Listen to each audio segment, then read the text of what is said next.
Hi, this is Brad Linder with Liliputing, and this is the ONEXPLAYER, which is a handheld gaming computer from a company called OneNetbook. And this is the first time that I'm looking at it in person after writing about it for a little while. So this is just going to be a quick unboxing and first look video.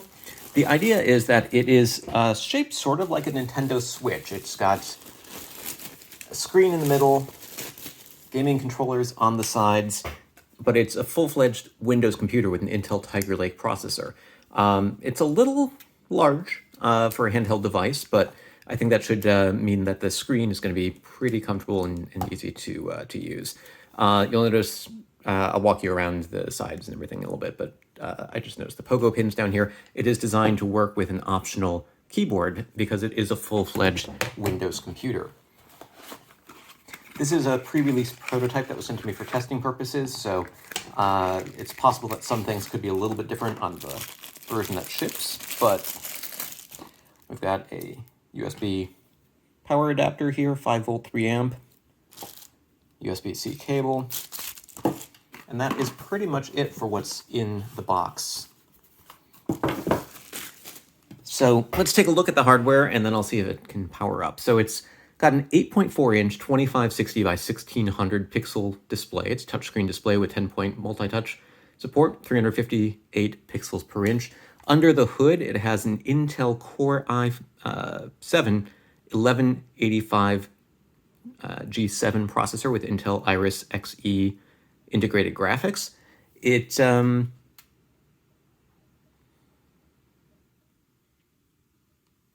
has pretty much all of the buttons that you would expect, and they're a little bit larger than on some other small gaming handhelds that I've used. So the X, Y, A, and B buttons feel like a good size.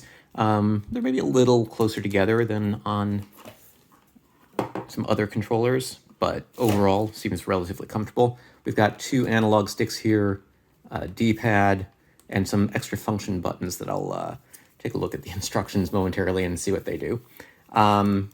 Shoulder buttons, these are nice and clicky. These seem to have sort of analog, should resist, you can vary your pressure on them. We've got two USB ports here. I believe one or more of them are Thunderbolt, and I will check in on that in a moment. USB Type A, micro SD, and a headphone jack. Vents, because again, this is a full-fledged computer and it's going to generate a little bit of heat. And a couple of extra function buttons here. We've got one here that's for the keyboard, one down here that says turbo, and not quite sure about those yet. We've got a power button / fingerprint sensor. It just vibrated when I touched it, and a couple more function buttons here, and a kickstand. So let's see if it turns on.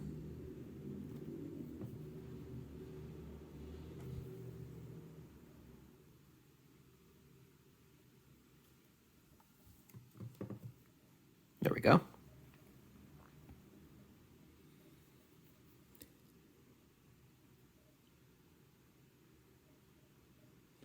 So this button down here is an eco button, which should toggle between 15 watt and 28 watt modes, depending on the level of performance that you're looking for.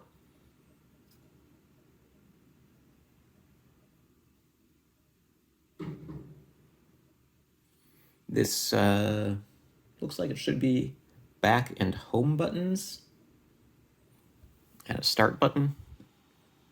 And I'm going to pause the video for a second here while I go ahead and log into Windows. All right, we're back, and it is setting up Windows for me. And I just wanted to correct, I mentioned that the power charger was 5-volt 3-amp. It's actually a 20-volt 3.25-amp power charger, 65 watts. So it's a fairly small one, but it should give you a fairly quick charge. And in terms of hardware specs, the ONEXPLAYER is going to be available in a couple of different editions. There's a standard version with a Core i5 1135 G7 processor, 16 gigs of RAM, 512 to 1 terabyte of storage. There's a Pro edition with a Core i7 1165 G7 processor, also 16 gigs of RAM. This one supports 512, 1 terabyte, or 2 terabytes of storage. And then the Ultimate edition, which is an i7 1185 G7, 16 gigs of RAM, and 1 terabyte or 2 terabyte storage options. So here you can see that it is booted up now. And for performance tests and other things, you're gonna have to check back later. But let's talk a little bit more about the hardware. Again, it did have two USB Type-C ports. I found out that those are both USB 4 ports. They support 40 Gbps data transfer, but they're not officially Thunderbolt ports. There is a PCIe M.22280 solid state drive under the hood, and other features include that USB 3.0 Type A port, the micro SD card reader, 3.5 millimeter audio jack, front-facing stereo speakers, and Wi-Fi 6 and Bluetooth 5. In terms of the buttons, let's take a quick look at what they do again. So as I mentioned, there is this back button here, and what that's for is when you're well, actually, let's look at the home button. That is for when you're playing a game, you can go back to the desktop, something that might be difficult to do otherwise if you're playing a game that normally you would use a keyboard command for that. The keyboard key, obviously, is for bringing up the on-screen keyboard. This is not necessarily the Windows 10 optimized keyboard, the one that you would see when doing some other things here, but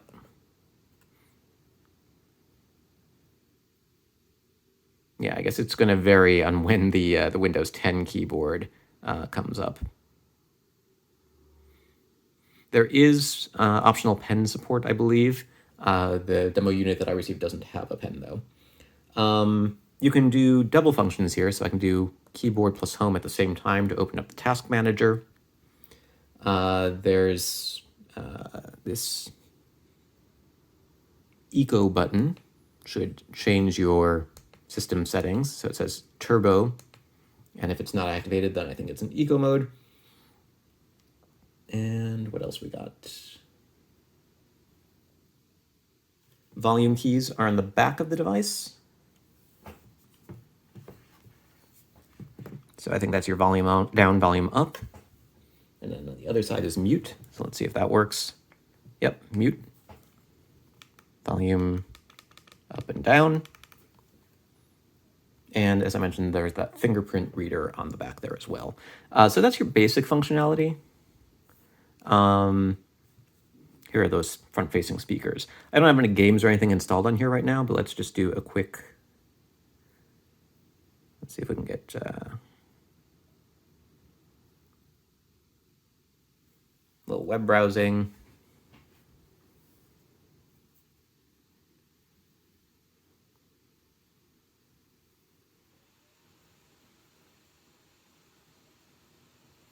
Now it's interesting, during Windows setup, it brought up, by default, when I would tap a text area, it brought up the Windows 10 keyboard, but it doesn't seem to be doing it this time, so that does seem to be something that you might have to activate manually.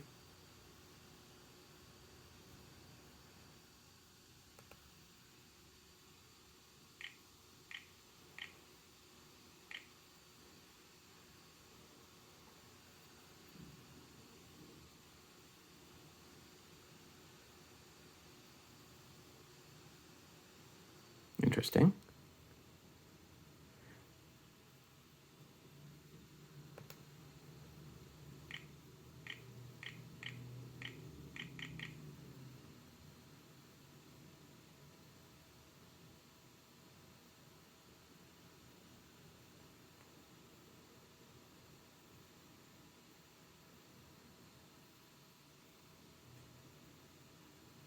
There we go.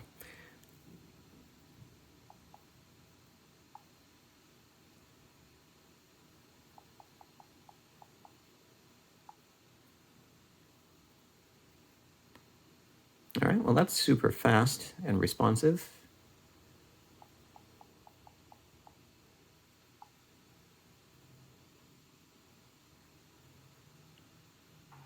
Hi, this is Brad Linder with Lilliputiting, and this is...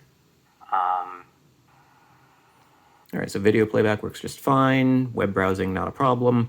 Again, I don't have any games or anything installed on here right now, but I will have some more videos showing this doing what it's actually designed for. Looks like we've got the version here with the Core i7 1165 G7 processor, 16 gigs of RAM, and what appears to be 512 gigs of storage. So this is sort of the mid-range or the pro model, it would appear. And if I pick it up and hold it between my hands, again, it's a little bit on the large size. It's clearly not pocket size. It's definitely bigger than something like a Nintendo Switch, but it is something that has a nice big high resolution screen that I think is going to be pretty good for media consumption or for watching videos. Give me 1 second to go off camera here. I'll weigh it for you.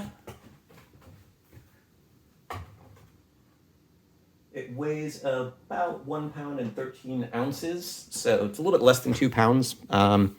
You know, there are notebooks that are about this size, but it doesn't feel completely uncomfortable. And if you prop it down while playing, if you were going to play it like this, if you were putting it sort of resting on your lap, I don't think it would be a problem. But it's also something that you could lift for a little while and not necessarily feel too much strain. It's kind of, I don't know about the position of these. I'm not a hardcore gamer, so I don't spend a lot of time, but it does feel like it would be a little bit hard to sort of grip this in a way that's going to let you touch all of the controllers at once.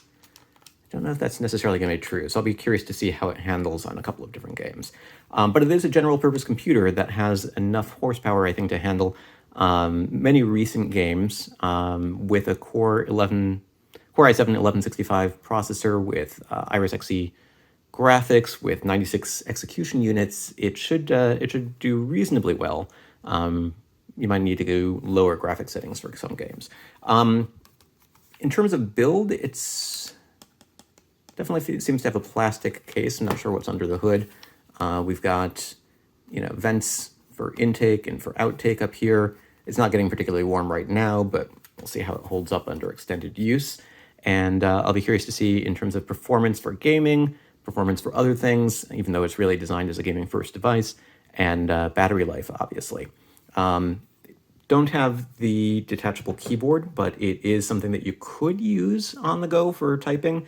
It's probably something that you're going to use more for gaming than for general purpose computing. But if you wanted a gaming PC that you could also then use for other tasks, having those USB Type-C ports up there would be helpful, because you can use one to charge and another one to do video output to an external display or something else. So it's one of the more interesting devices that I've tested in a while, and I'm looking forward to digging in and finding out more. Stay tuned to littleputing.com and this YouTube channel for more details about the ONEXPLAYER. Let me know if you have questions, and as I mentioned, I'm not a hardcore gamer, so I'm not going to necessarily be able to try every game that you might want. But I'll do a couple of games and just sort of see what performance looks like running those. And I'll have more details about pricing and availability soon as well. It's going to be available for pre-order through a crowdfunding campaign on Indiegogo. And yeah, so again, the ONEXPLAYER from One Netbook. It's the latest in a line of little computers from the company. Previously, they had focused largely on laptop-style devices. This is a handheld gaming PC that will work with an optional detachable keyboard, but does not necessarily need one, and is really designed to be used as a handheld system for playing games first and foremost.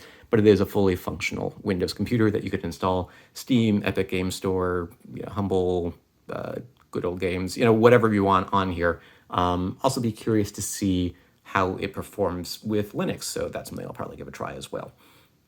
All right, I was going to end the video there, but it seems like a shame not to show you a little bit of gameplay. So first I'll show you that pressing and holding this button lets you activate a sort of mouse mode that we can use to move a cursor. Pressing and holding it again switches you to game mode, although in some games you'll still have that mouse cursor. And here in Beacon, I've just been playing around for a few minutes, and it seems like a reasonably decent game to just show you how the controls work. It's not a particularly demanding game, so you can probably play it on lesser hardware, but it seems to run reasonably well here. I'm going to pick up, close the thing so you can see handheld.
I've mentioned that I'm not particularly good at this sort of game, but... Oop. All right, so it looks like that is locked.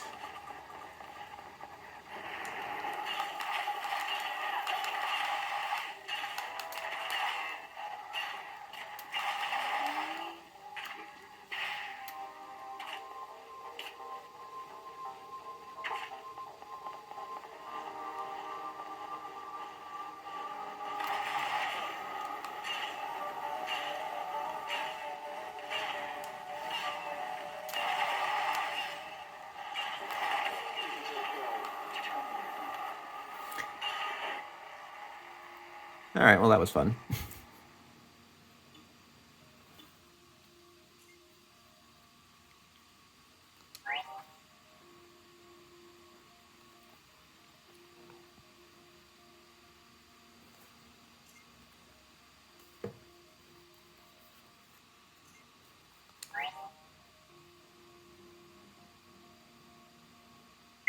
Sequencing genome. All right, so you can see that we've got a combination of sort of, touch works. I can navigate using sort of the mouse cursor with these buttons. The controllers seem to work, and it is reasonably comfortable to hold. And I can see my hands are sort of resting, or my arms are resting on this table here as I'm doing it. I'm still sort of wrapping my head around the position of the controls, and I sort of have to reach up to hit the R2 key, but I think people who are more serious gamers might have a more comfortable way of holding this thing. Or maybe just the more I get used to it.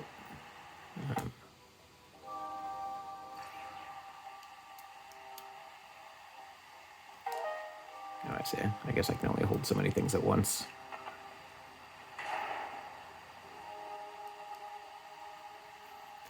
So I've never played this game before a couple of minutes ago. I just went through a little bit of the beginning to get a feel for the controls.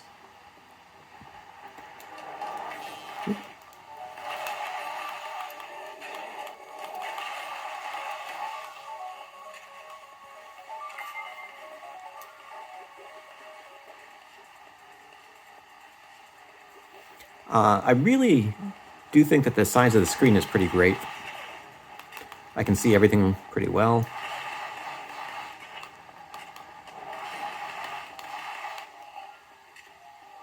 And so that makes it pretty easy to game on here, as opposed to devices with smaller screens. It's also a fairly high resolution screen.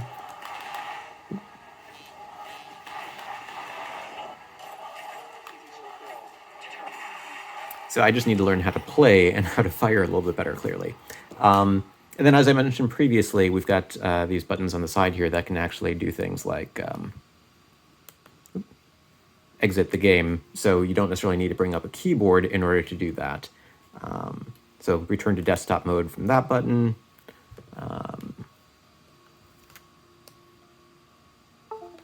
Switch to mouse mode. And this is sort of interesting when you do that. Again, this game sort of has a mouse mode anyway.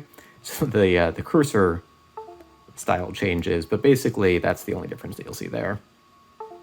And then if you need a turbo boost, we've got that turbo performance button there as well. So that's just a quick look at Beacon. Not the most demanding game necessarily, but a game that does seem to work reasonably well. And just to show you what gaming looks like. I'll be back with more details, more game performance, more overall performance notes in a future video. But this is a first look at the ONEXPLAYER handheld gaming PC from ONE Netbook. This is Brad Linder with Lilliputiing.